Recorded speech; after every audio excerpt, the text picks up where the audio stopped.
जय हिंद जय महाराष्ट्र भावांनो, आज आपण बघणार आहोत चाळीसगाव मतदारसंघ। या ठिकाणी दोन दादांमध्ये लढत आहे।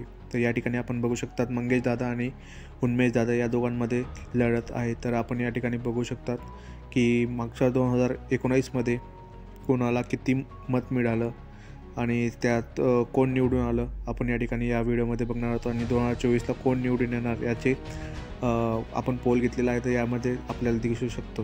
तर या ठिकाणी आपण बघू शकतात विधानसभा 2021 ला किती वोटिंग झाले होते चाळीसगाव मतदारसंघामध्ये आणि किती वोटिंग होते।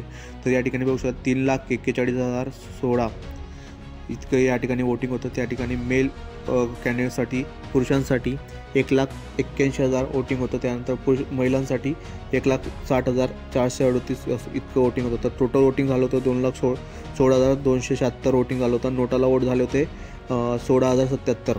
तर या ठिकाणी आपण बघू शकतात। आणि वोटिंग पर्सेंटेजमध्ये जर बघायला गेलं तर BJPला साधारणतः 40% वोटिंग मिळाली होती। त्यानंतर NCP 2019ला NCP चे उमेदवार उभे होते देशमुख साहेब, तर त्यांना 38% वोटिंग मिळाली होती। या ठिकाणी आपण बघू शकता देशमुख राजू अनिल यांना वोट मिळाले होते 82,228 वोट पर्सेंटेज होता। 38% नॅशनल पार्टीचे ते उमेदवार होते।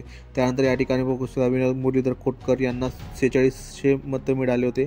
त्यानंतर मंगेश दादा चव्हाण यांना 86,515 मतं मिळाले होते। तर या ठिकाणी तुम्ही बघू शकता फक्त 42,047 मतांनी मंगेश दादा चव्हाण यांचं ते निवडून आले होते देशमुख यांच्या विरोधात। तर आता 2024 मध्ये उन्मेश दादा चाळीसगावचे आमदार होतील असं दिसत आहे।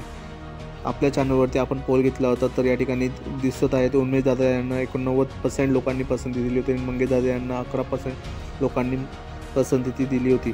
जर तुम्हाला हा व्हिडिओ आवडला असेल तर लाईक करा, शेअर करा आणि तुमच्या पसंतीचा आमदार कोण आहे, मंगेश दादा की उन्मेश दादा, तुमच्या चाळीसगावचा दादा कोण होणार भावी, या ठिकाणी कमेंट करा। तुम्हाला हा व्हिडिओ आवडला असेल तर चॅनल सबस्क्राईब करा, शेअर करा। थँक्यू।